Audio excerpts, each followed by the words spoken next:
Good evening বন্ধুরা, কেমন আছো তোমরা সবাই? আশা করছি সবাই খুব ভালো আছো, আমিও ভালো আছি। তো দেখো, এখন সন্ধেবেলা আমাদের সামনে একটা বড় প্রজেক্ট হচ্ছে, মানে ফ্ল্যাট হচ্ছে। তো তারা ওইখানটা খুব সুন্দর করে সাজিয়েছে, ফোয়ারা লাগিয়েছে, লাইটিং দিয়েছে। তো একটু ভিডিও করেছিলাম সন্ধে দিতে গিয়ে, তাই তোমাদের সাথে শেয়ার করলাম। তারপরে চলো, বিছানাটা গুছিয়ে নিয়েছিলাম, আর তোমাদের দাদা আর আমার ছেলে এসে আবার বসে ঘেঁটে দিল।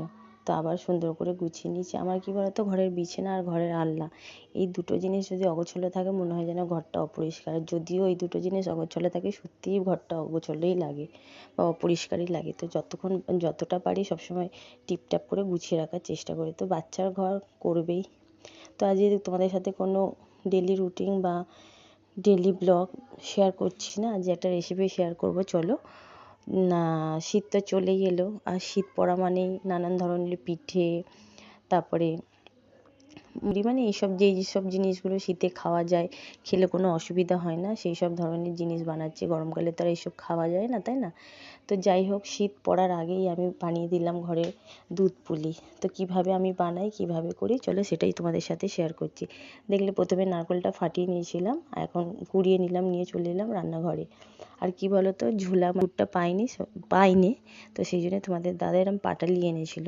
তো দেখালাম, একটা পাটালি রেখে দিলাম, ওরকমই একটা গোটা পাটালি এখন জল দিয়ে গুড়টাকে, মানে পাটালিটাকে এখন নরম করে নিই, মানে ঝোলা গুড় টাইপের করে নিচ্ছি। দিয়ে ওর মধ্যে নারকেলের গুঁড়োগুলো দিয়ে দিলাম, দিয়ে একটু এলাচ দিলাম দেখলে, দিয়ে পিঠের জন্য পুরটা রেডি করে নিলাম। আর ওই পাটালিগুলো দিয়ে না মাখা যায় না, ওই জন্য একটু কী করি, জল দিয়ে আর পাটালিটা দিয়ে গলিয়ে নিই, পুরো গুড়ের মতন হয়ে যায়, মানে ঝোলা গুড় টাইপের হয়ে যায়। তারপরে নারকেল দিয়ে ছাইটা বানিয়ে নিই, মানে পুরটা বানিয়ে নিলাম। তারপরে দেখলে, চলো চাল গুঁড়োটা মাখার জন্য কি কি দিচ্ছি সেটা তোমাদেরকে দেখালাম। প্রথমেই দিয়ে দিলাম একটু নুন, আর জলটা গরম করে নিয়েছিলাম দেখলে, কেন চাল গুঁড়িটা সবসময় গরম জলে মাখে মা। আমি যেটা দেখে এসেছি, মানে মাখলে জিনিসটা ভালো হয়, ঠান্ডা জলে ফেটে যায়।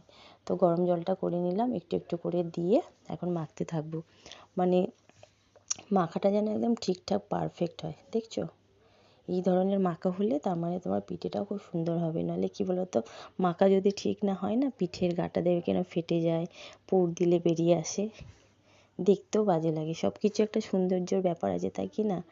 সে তো খাবো জানি, কিন্তু করার আগে যদি সুন্দর না লাগলো, আর খেতে কি ভক্তি লাগবে? এই হলো ব্যাপার। তো চলো কিভাবে আমি তৈরি করি সেটাই তোমাদের সাথে শেয়ার করছি। সব রেডি করে নিয়েছি, নারকেলের পুরটাও রেডি, আমার চালগুড়িটা মাখাও রেডি। এবার কিভাবে বানাই সেটাই তোমাদের সাথে শেয়ার করছি। তো ভাবলাম রান্নাঘরে আর দাঁড়িয়ে করবো না, ঘরে গিয়ে এখন বসে বসে করি। যেহেতু এটা দুধ পুলি, সবগুলো একসাথে করি, তারপরে দুধে ছাড়বো, সেই জন্যই ঘরে চলে এলাম, নাহলে এতক্ষণ রান্নাঘরে বসে বসে করতাম। আর এমনি সময় আমি রান্নাঘরেই করি, ঘরে খুব কম আনি। যেহেতু ভিডিও করছি সেই জন্যই ভাবলাম চলো বসে বসে তোমাদের সাথে শেয়ার করি। আর অন্য পিঠে যেমন পাটিসাপটা, তারপরে মালপোয়া, ভাজা পিঠে, এইসব করতে গেলে তো তোমাকে রান্নাঘরে দাঁড়িয়ে করতে হবে একটা একটা করে, তাই না? তো এই শীত পড়ছে, এবার আমার তো এই একরকম ওই একরকম পিঠে হতেই থাকবে। তোমাদের দাদা খেতে ভালোবাসে, আমাকে সব এনে দেয়, আমায় করতে হয়। তো যাই হোক, শিখে রেখেছিলাম বলে আজ করে নিতে পারছি, নাহলে এইটা খাওয়ার জন্যই অপেক্ষা করতে হতো, যে কে কখন দেবে, কে কখন করে পাঠাবে, তখন খাবো, তাই না? তো যাই হোক, দেখো কিভাবে বানাই, এরকমভাবে লেচিকে করে নিচ্ছি, নিয়ে গোল করে, মানে গর্ত টাইপের করে ওর মধ্যে পুরটা দিয়ে দিচ্ছি। দিয়ে এইভাবে আমি এরমভাবেই করি, তাই তোমাদের সাথে শেয়ার করছি। জানি অনেকে জানো, কিন্তু যারা জানো না তাদের জন্য তো খুবই কাজের। তো দেখো কতগুলো পিঠে হয়ে গেল। তারপরে চলো এখন দুধটা বসিয়ে দিচ্ছি। প্রথমে কড়াই একটু জল দিয়ে দিলাম, তারপরে দুধটা দিয়ে দিলাম। কেন বলো তো, দুধটা দিলে না কড়ার মধ্যে, মানে কড়াই বলো বাটি বলো, দুধ দেওয়ার আগে একটু জল দিয়ে দেবে, নাহলে ডাইরেক্ট দুধটা দিলে একটু ধরে যায়। সেই জন্য আগে আমি জলটা দিয়ে দিলাম, তারপরে দুধটা দিয়ে দিলাম, তারপরে ধুয়ে জলটা দিয়ে দিলাম। এবার দুধটা ফুটুক, দুধটা যখন টকবক টকবক করে ফুটবে তখন একটা একটা করে সব ছেড়ে দেবো। তো দুধের স্মেলটা সুন্দর করার জন্য এলাচ, তেজপাতা এগুলো দিই। তবে বন্ধু, আমি পাতাটা দিই না, কেন, আমার ছেলে বা আমাদের ঘরে কেউ এই স্মেলটা একদম পছন্দ করে না, সেই জন্য আমি পাতাটা আর দিলাম না, শুধু এলাচটাই দিয়ে দিলাম। তারপরে এই যে দেখো কতগুলো পিঠে হয়েছে। আর তোমাদের সাথে একটা টিপস শেয়ার করছি, দেখো ধনেপাতা বাজার থেকে আনলে দেখবে অনেক সময় হয়তো ফ্রিজে রাখতে পারলাম না বা রাখার সময় হলো না, এরকম একটা গ্লাস নেবে, গ্লাসের মধ্যে জল নিয়ে ধনেপাতাটা বাজার থেকে আনলে ভালো করে ধুয়ে নেবে, নিয়ে এরকম জলের মধ্যে করে রেখে দেবে। এখন 2 দিন 3 দিন একদম টাটকা হয়ে থাকবে, মনে হবে যেন গাছ থেকে তোলা। তারপরে চলো দুধটা ফুটে গেছে, এবার একটা একটা করে দুধের মধ্যে ছেড়ে দিই। অনেকে দুধ পুলি কীভাবে করে জানো, অনেকে এরম পিঠেগুলো একসাথে ভাপিয়ে নেয়, মানে একটু স্টিম দিয়ে যেমন মোমো করে ওইভাবে ওরকম ভাপিয়ে নিয়ে তারপরে দুধে ছাড়ে, কিন্তু আমি করি না, আমি ডাইরেক্ট দিয়ে দিই। অসাধারণ টেস্ট হয়, খেতেও খুব সুন্দর হয়। তারপরে এই যে একটা একটা করে দিয়ে দিচ্ছি, একটা একটা করে দেবো, দেওয়ার পর একটু নাড়িয়ে দেবো, মানে খুন্তি দিয়ে একটু পিঠেগুলো নাড়িয়ে দেবো, তারপরে আবার দেবো, আবার নাড়িয়ে দেবো। এইভাবে দিলে কি জিনিসটা নিচে ধরবে না, আর নাড়িয়ে দিলে জিনিসটা ঠিকঠাক থাকবে। এই যে এরমভাবে একটু নাড়িয়ে দেবো। তবে কি হলো বলো তো, আমি তো ভাবলাম এই করাতেই হয়ে যাবে আমার পিঠেটা, কিন্তু দুধটা দেওয়ার পর পিঠেগুলো দেওয়ার পর না পুরো উবুচুবু হয়ে গেছে। তো কড়াটা আমায় চেঞ্জ করতে হবে। তারপরে দেখলে এই পাশে একটা হাঁড়িতে জল গরম করতে দিলাম, হাফটা মানে হাফেরও হাফ আমি দুধ পুলি করলাম, আর কিছুটা আমি এরকম ভাপা পিঠে করে নিচ্ছি। আমার এই পিঠেটা খেতে খুব ভালো লাগে, মোমো টাইপের। এগুলোকে ভাপা পিঠেই বলে, মানে পুর পিঠে অনেকে বলে, অনেকে ভাপা পিঠে বলে। তো কারা কি বলো আমাকে একটু কমেন্টে জানিও। আমরা তো ভাপা পিঠেই বলি বা পুর পিঠে বলি।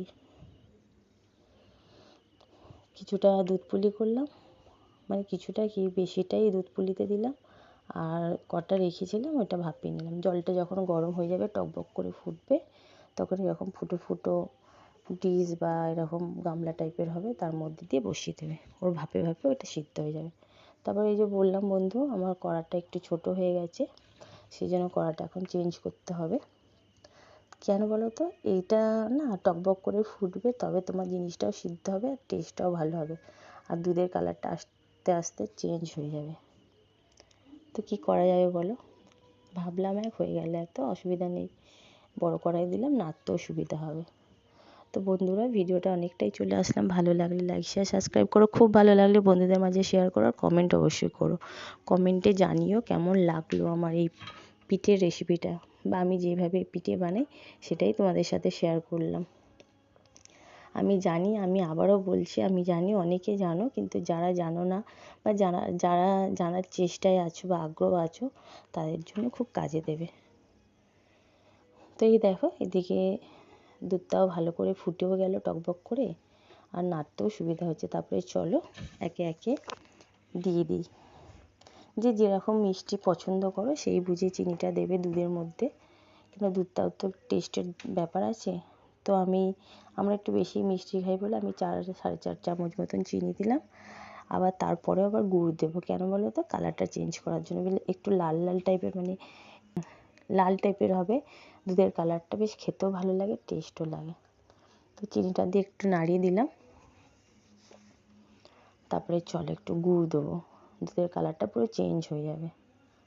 হ্যাঁ, আর চিনি আর নুনের ব্যালেন্সটা, মানে টেস্টের ব্যালেন্সটা ঠিকঠাক রাখতে গেলে সামান্য একটু নুন দিতেই পারো, আর না পছন্দ করলে নাও দিতে পারো, তবে আমি একটু দিলাম যাতে টেস্টটা আর একটু সুন্দর হয়। তারপরে কাজুগুলো দিয়ে দিলাম, দেখতে পারলে কাজুগুলো কুচি কুচি করে কেটে ধুয়ে রেখেছিলাম, ওইগুলো দিয়ে দিলাম। এবার দিয়ে দিচ্ছি গুড়। তবে বন্ধুরা গুড় দেওয়ার সময় গ্যাসটা অবশ্যই বন্ধ করে দেবে, কেন বলো তো, অনেক সময় না গুড় দেওয়ার পর দুধটা কেটে যায়, তো গ্যাসটা অফ করে দেবে। গুড় দিয়ে একটু নাড়াচাড়া করে, আর কিশমিশ দিলেও দিতে পারো কিশমিশ, অসুবিধা নেই, আমি তো দিই, আমি সেই জন্যই বলছি। গুড় আর কিশমিশটা দিয়ে নাড়াচাড়া করে চাপা দিয়ে দেবে, আর গ্যাস অন করার দরকার নেই। যদি মনে হয় যে একটু ফোটাবে পরে, সঙ্গে সঙ্গে না, তাহলে কি দুধটা কাটবে না। তবে দেখলে এই যে গুড়টা দিয়ে দিলাম, একটু নাড়াচাড়া করে নিচ্ছি। আমার কিন্তু গ্যাস বন্ধ করে দিয়েছি, আমি কিন্তু গ্যাসটা অফ করে দিয়েছি, দিয়ে এখন নাড়াচাড়া করছি, ও স্টিমের মধ্যে গুড়টা গলে যাবে, কালারটাও চেঞ্জ হয়ে যাবে, খেতে অসাধারণ হয়েছিল। এর মধ্যে লাস্টে শুধু একটু বাটার দিয়ে দেবে, আমুলের যে বাটারটা হয় এই বাটারটা, শুধু করে দেখো বন্ধু, এইভাবে এত সুন্দর টেস্ট হয় না, সবাই খেয়ে আঙুল চাটবে। আর এদিকে ভাপা পিঠেও হয়ে গেছে। তো বন্ধুরা, তোমাদেরকে করে আর ফাইনাল লুকটা দেখাতে পারিনি, আসলে করে একটু বসে পড়েছিলাম ছেলেকে পড়াতে, তারপর এখান থেকে সবাইকে দিলাম, নিজেরা খেলাম। এখন বাকি যে অংশটা আছে সেটা এখন বাটিতে ঢেলে নিচ্ছি, রান্নাঘর পরিষ্কার করে বাসন মাজবো। তো বন্ধুরা, ভিডিওটায় অনেকটাই চলে আসলাম, ভালো লাগলে লাইক শেয়ার সাবস্ক্রাইব করো, খুব ভালো লাগলে বন্ধুদের মাঝে শেয়ার করো, কমেন্ট অবশ্যই করো, কমেন্টে জানিও আমার রেসিপিটা তোমাদের কেমন লাগে। তাহলে আজকের মতন টাটা, সবাই খুব ভালো থেকো, সুস্থ থেকো, সাবধানে থেকো। আবার দেখা হচ্ছে নতুন একটা ভিডিওর সাথে। ততক্ষণের জন্য সবাই খুব সুস্থ থেকো, ভালো থেকো, সাবধানে, নিজের খেয়াল রেখো। আর শীত তো চলেই এলো, নানান ধরনের রেসিপি করে